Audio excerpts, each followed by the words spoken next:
आप सभी का स्वागत है UP academy for civil services में। आज की ये वीडियो है दूसरी video UP RO ARO UP PSC के थ्रू जो आरओ एआरओ की परीक्षा आती है उसके प्रीलिम्स के लिए भी और मेंस के लिए भी। ठीक है, मैं खुद इतनी मेहनत कर रहा हूँ, लगभग 15 से 20 मिनट में लिखता हूँ, उसके बाद मैं आपको पढ़ाता हूँ। तो आपकी जानकारी के लिए आप इस वीडियो को तभी देखिएगा जब आप टाइप करने की हिम्मत रखिएगा, क्योंकि देखिए प्रीलिम्स में तो सिर्फ और सिर्फ ऑब्जेक्टिव को टिक करना है, लेकिन मेंस में क्या है, आपको हर चीज़ को लिखना है। मुहावरा आएगा, मुहावरे का आपको अर्थ अपने आप से लिखना है, उस समय याद उद नहीं आता। तो अगर आपने टाइप कर रखा है, कभी लिख रखा है, तभी आपको याद आएगा। इसीलिए मैं आपसे कहता हूँ कमेंट बॉक्स में कमेंट ज़रूर करिए। और अगर आप मेरी बातों का जवाब नहीं दे सकते हैं, इस वीडियो को अगर आप देख रहे हैं तो कृपया मेरी बातों का उत्तर ज़रूर दीजिएगा। जो क्वेश्चन मैं बीच बीच में पूछता हूँ उसका उत्तर कमेंट बॉक्स में ज़रूर दीजिए, वरना मत देखिए मेरी वीडियो को, कोई ज़रूरत नहीं है। चलिए स्टार्ट करते हैं। देखिए मुझे यही करिए तो अच्छे से करिए, नहीं तो छोड़ दीजिए। अरे हज़ार हैं, कहीं से और पढ़ लीजिए, आपको पढ़ाने वाले बहुत सारे हैं। लेकिन अगर आप मुझे पढ़ रहे हैं या 1% भी फॉलो कर रहे हैं तो हर बात का सही सही जवाब दिया करिए कमेंट बॉक्स में। ये मैं आप ही के फ़ायदे के लिए, क्योंकि देखिए लिख लिख के ही लिखा जाता है एग्ज़ाम में, है ना। जहाँ पे मेंस में प्रीलिम्स में तो चल जाता है, लेकिन मेंस में आपको लिखना पड़ता है। तो चलिए समय नहीं बर्बाद करते हैं, ये दूसरी वीडियो है और यहाँ मैं फिर से शुरू कर रहा हूँ सबसे पहले विलोम से।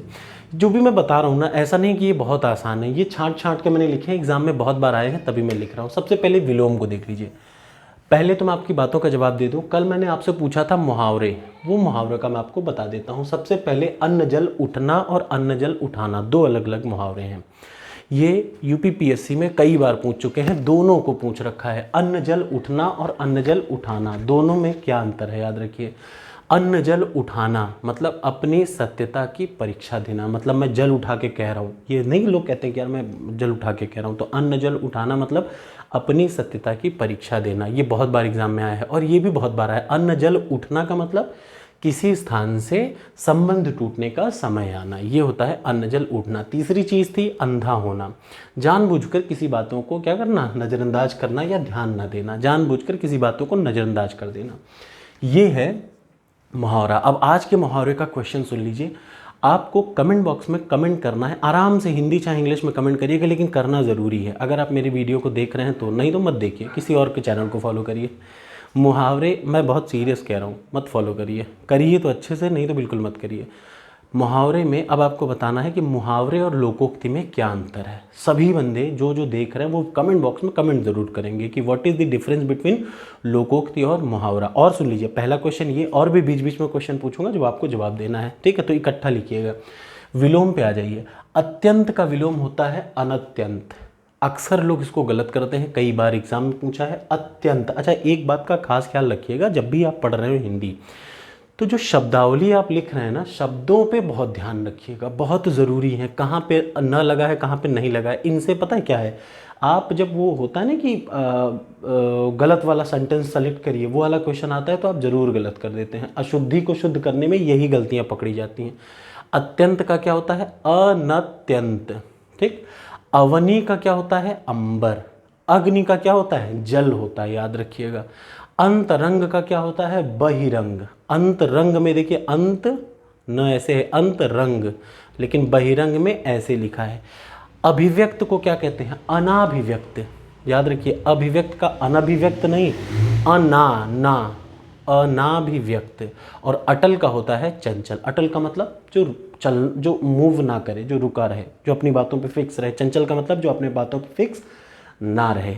अब आपको कमेंट बॉक्स में दूसरी चीज़, पहली चीज़ तो मुहावरे लोकोक्ति में फ़र्क बताना है, दूसरा आपको लिखना है अगम का विलोम क्या होता है। एग्जाम में ऐसे ही आता है। देखिए एग्जाम में ये नहीं आता कि मेंस के एग्जाम में आपको दे देगा, मैं ये प्रीलिम्स और मेंस के लिए पढ़ा रहा हूँ। और हाँ, ये यूपी वीडियो के लिए भी उतना ही कारगर है, IAS के लिए भी, PCS के लिए भी। जितने एग्ज़ाम हैं कोई अलग से मत पढ़िए यार, है ना, सारे एग्ज़ाम की तैयारी एक साथ करिए। अब आपको करना क्या है, देखिए मैं आपको बता देता हूँ। एक ऐसी नोट्स की कॉपी लीजिए, ये देखिए ध्यान से, ये देख रहे हैं ना, ऐसी नोट्स की कॉपी लीजिए, उठा लीजिए। अब उसमें क्या करिए, 10-10 पेज उठा लीजिए, 5-5 से 6-6, 10-10 पेज गिन के, 10 पेज पर्यायवाची, 10 पेज अनुलोम विलोम, 10 पेज यमुना ये विशेषण विशेष, 10 पेज पर्यायवाची, 10 पेज मुहावरा। मुहावरा के लिए ज़्यादा वो दीजिएगा, मुहावरा लोकोक्ति बहुत इंपॉर्टेंट है, और इसके लिए भी थोड़ा ज़्यादा वो दीजिएगा। और तद्भव तत्सम 10-10 पेज अलग कर लीजिए। रोज़ सिर्फ 15 मिनट जो मैं पढ़ा रहा हूँ आपको बस क्या करना है, अपनी कॉपी में नोट डाउन करते जाना है। इस बात को याद रखिए। लास्ट में आप मुझे धन्यवाद देंगे, क्योंकि कुछ नहीं है, 15 मिनट अगर आप कोई चीज़ देख के लिखते जा रहे हैं ना, तो आपका अपने आप तैयार होता जा रहा है। चलिए, ये हो गया विलोम। अगला आ जाइए, तद्भव तत्सम। तद्भव का मतलब आपको पता चल गया, तत्सम का मतलब संस्कृत, तत्सम संस्कृत। तो देखिए, दाद को बोलते हैं दद्रु, दद्रु। धन्ना सेठी को क्या बोलते हैं? धन श्रेष्ठी, धन श्रेष्ठी। धन्ना सेठी को धन श्रेष्ठी। परीक्षा को क्या बोलते हैं? परख। पड़ोसी को क्या बोलते हैं? पार्श्व। नीम को क्या बोलते हैं? निम्ब। और आपको कमेंट बॉक्स में कमेंट करके बताना है बनिया को क्या बोलते हैं। ये एक एक क्वेश्चन, देखिए 4 मैं बता रहा हूँ लेकिन 5वां मैं आपसे पूछ रहा हूँ ताकि आप सर्च करें कहीं की बुक से, आपको अपने आप समझ में आएगा। और नोट्स बनाते समय अब मैं जो भी चीज़ें, मैं इसीलिए इकट्ठा पढ़ा रहा हूँ, अलग से नहीं विलोम अलग पढ़ा रहा हूँ, ये सब इकट्ठा समग्र तैयारी करिए। हिंदी को सिर्फ 15 मिनट दीजिए, मेरी वीडियो देखिए, 15 मिनट दीजिए, अपनी कॉपी में नोट्स बनाते रहिए, बस आपका सब सही हो जाएगा। अगला आ जाइए, विशेषण विशेष। विशेषण विशेष के बारे में मैंने आपको बहुत क्लियरली बताया था। अगर किसी विशेष में, विशेष का मतलब काला घोड़ा, तो घोड़ा विशेष है, विशेषता उसकी क्या है कि वो काला है, ठीक है। तो विशेषता मतलब विशेषण, विशेषण का मतलब विशेषता, और जिसकी बताई जा रही है वो है विशेष। एक और चीज़ मैंने बताई थी, किसी भी संज्ञा या विशेष में अगर आप प्रत्यय जोड़ दीजिए, प्रत्यय पीछे लगाया जाता है, तो विशेष में प्रत्यय जोड़ेंगे तो विशेषण बन जाएगा। बस अपने माइंड में यही बात याद रखिए। आराधना, आराधना में प्रत्यय लगा दीजिए तो आराध्य हो गया। ऐसे ही उत्तेजना, उत्तेजित। ईश्वर, ईश्वरीय। उपासना, उपास्य। ऋषि का आर्ष, ये बहुत इंपॉर्टेंट है, इसको मत भूलिएगा, ये एग्जाम में कई बार आता है और आपसे गलती भी बहुत होता है। ऋषि का क्या होता है? आर्ष। उपासना का उपास। आप एक बात खास देख रहे हैं, विशेष से ही विशेषण बनता है। जैसे आराधना मैंने बोला, तो आराधना एक शब्द है ना, संज्ञा है, लेकिन अगर उसमें आराध्य जोड़ दीजिए, हल्का सा लास्ट में अपडेट कर दीजिए, तो अपने आप क्या हो जा रहा है? आराध्य। इसका मतलब विशेष में अगर आप प्रत्यय जोड़ दें तो आपको विशेषण मिल जाता है। अब अगला आ जाइए, ये आगे बढ़कर स्वागत करना, इसको क्या बोलते हैं? अगवानी। कई लोग आगवानी लिखेंगे, इसको बोलते हैं अगवानी। ये स्टार किया है, याद रखिए, अगवानी सही माना गया है। अगवानी, जो किसी वस्तु के अंदर दृढ़ता से स्थिति है, जो किसी वस्तु के अंदर दृढ़ता से मतलब परमानेंटली बैठ गया है, उसको बोलते हैं अंतर्निविष्ट। अंतर्निविष्ट, जिस पर आक्रमण न किया गया हो। अनाक्रांत, जिस पर आक्रमण किया गया हो। आक्रांत, जिसकी गिनती पहले हो। अग्रगण्य, जो पहले से दिया जाए, जो पहले दे दिया जाए। अग्रिम।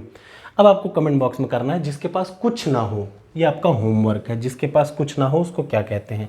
तो अब आपके होमवर्क में आपको क्या क्या चीज़ें मिल गई? 1, 2, 3 और 4। ये इन चारों को कमेंट बॉक्स में कमेंट करिए। अगर आप मेरी वीडियो को देख रहे हैं, नहीं तो मत देखिए यार, कहीं और देख लीजिए। ऐसा नहीं कि मैं ही कोई, मुझसे अच्छे पढ़ाने वाले हैं यहाँ पे, ये सच है, आप उनके पास भी जा सकते हैं, लेकिन मैं आपकी प्रैक्टिस भी साथ साथ में करा रहा हूँ। नोट्स ज़रूर बनाइएगा। देखिए, मेरे वीडियो को देखने के साथ हाथ में कलम कॉपी लीजिए। और हाँ, ऐसा नहीं कि मैं कोई सर्वथा सत्य हूँ। कल जैसे मैंने आपको एक बोलने में मिस्टेक हो गई थी, मैंने 16 माहेश्वर सूत्र बोल दिया था, वो 14 माहेश्वर सूत्र हैं। पाणिनि जी ने 400 BC पहले अप्रॉक्सीमेटली एक अष्टाध्यायी किताब लिखी थी जिसमें 14 माहेश्वर सूत्र थे, 16 नहीं। ये आप थोड़ा सा अपडेट कर लीजिएगा। अयुन लिलरिक अयोंग अयोच हैवरट लड़ अमंगड़नम जबय गड़गस जौ गर्दस खप छटत चटतव कपय सस्सर हल। ये 14 माहेश्वर सूत्र पाणिनि जी ने लिखे थे। ये शंकर भगवान ने जब डमरू बनाया था तो ऐसा कहता था कि उनके तांडव नृत्य के साथ 14 अलग अलग सूत्र निकले थे जिससे संस्कृत का व्याकरण बना, ठीक है। तो ये है जिसके पास कुछ ना हो। अब लास्ट देख लीजिए, मैं आज जानबूझ के एक ही पर्यायवाची बता रहा हूँ क्योंकि रोज़ अगर आप एक पर्यायवाची भी रटेंगे ना तो आज से एग्ज़ाम लगभग 1.5 से 2 महीने तो पड़ेगा ही। 60 दिन में 60 इंपॉर्टेंट पर्यायवाची सब उसी में से आएगा, ठीक है। चलिए, जमुना क्या है? जमुना को बोलते हैं सूर्य सुता सूर्य। इसके सबसे पहले शॉर्ट ट्रिक पढ़ लीजिए। शॉर्ट ट्रिक क्या है? सूर्य की बेटी कृष्णा तनुजा, ध्यान से सुनिए, सूर्य की बिटिया कृष्णा तनुजा, रवि की बिटिया अर्का भानुजा, कल गंगा जाएंगी। हो गया, इतना सही। सूर्य की बेटी कृष्णा तनुजा, सूर्य की बेटी का मतलब सूर्य सुता सूर्य तनया, ठीक। सूर्य की बेटी सूर्य सुता सूर्य तनया। कृष्णा तनुजा, कृष्णा है तनुजा है, ठीक है। रवि की बेटी मतलब रवि तनया रवि नंदिनी, ठीक। अर्का भानुजा माने अर्क सुता भानुजा। कल गंगा काल गंगा, देखिए काल गंगा जाएंगी, ठीक है। ये है किसका पर्यायवाची? जमुना का पर्यायवाची। सूर्य की बेटी कृष्णा तनुजा, रवि की बेटी अर्का भानुजा, कल गंगा जाएंगी। कैसा लगा ये कमेंट बॉक्स में कमेंट ये मत करिएगा कैसा लगा, कमेंट बॉक्स में कमेंट वो करिएगा जो मैंने आपको करने के लिए कहा है, और कृपया करके इसको करिए और अपनी नोट्स बना लीजिए। या तो देखिए बहुत सीरियस पढ़िए या छोड़ दीजिए पढ़ाई। ठीक, थैंक यू। अगली वीडियो में मिलते हैं।